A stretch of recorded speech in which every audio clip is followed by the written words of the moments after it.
A new trend from California aims to, quote, reset the brain by means of a dopamine fast. Dopamine is the chemical neurotransmitter that lies behind each desire and benefit. Dopamine, the all-in-all chemical. Even though produced only by a fairly tiny group of cells in the brainstem, its impact is substantial, reaching each nook and cranny of the nervous system. It participates in numerous tasks varying from lactation, kidney function, and food digestion, to keeping blood pressure and regulating color sensitivity in the retina's cone cells. A dopamine fast entails cutting back on or completely getting rid of a lot of life's pleasures such as food, sex, social media, mingling, technology, entertainment, even eye contact. Adherents led by the self-appointed fitness guru Doc Cameron Seppa, a psychologist in the beach haven of Santa Monica, California, proposed that cutting back on hedonistic satisfactions can make the brain more efficient and better able to appreciate simple things. The reasoning behind dopamine fasts. However, what does that mean given that you can't fast from a naturally happening brain transmitter that is needed for daily functioning? Also at odds with the premise that less dopamine is good for you, consider that a scarcity of dopamine production in the brainstem is the trademark of Parkinson's illness, while a number of treatments for depression aim to increase its concentration in the brain. It is really true that dopamine is linked in many addicting habits, and here Seppa identifies 6 that his routine supposedly targets. 1. Psychological eating. 2. Obsessive video gaming and web use. 3. Compulsive gambling and shopping. 4. Compulsive masturbation and pornography watching. 5. Thrill-seeking. And 6. Recreational drug use. Adherents misinterpret both science and the principle of a dopamine fast.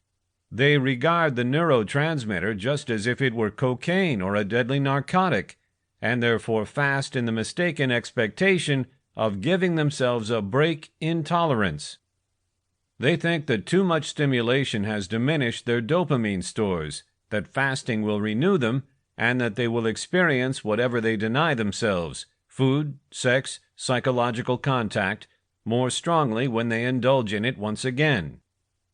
Regrettably, the body does not work that way, and cutting out benefits may be counterproductive.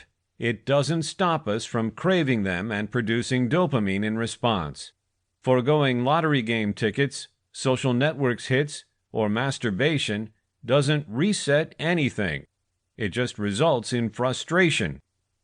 A memorable title, but misconstrued. Seppa acknowledges the mistaken belief.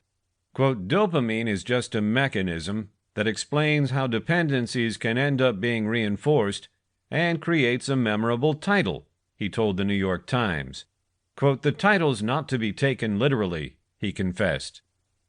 Sadly, the, quote, appealing title has resulted in a cadre who eschew what they imagine are excessive dopamine inputs and deprive themselves of regular things for no reason other than malfunctioning logic. Says one young business owner in the Times interview, quote, I stay away from eye contact just because I know it thrills me. I stay away from busy streets just because they're disconcerting. He must, quote, fight the waves of scrumptious-smelling foods marketed by street suppliers. But, again, we really need dopamine for daily brain and body functions. How to break unhealthy routines. As for unhealthy habits that you might wish to eliminate, think instead regarding a stimulation fast. In case you want to lower your exposure to the environmental hints that activate a particular desire in the first place. If you spend evenings alone glued to your phone, you could turn it off or put it away until morning and occupy yourself in a different way.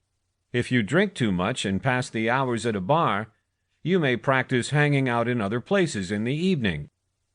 It is social cues like these that start cravings and impel behaviors that help us accomplish the specific benefit.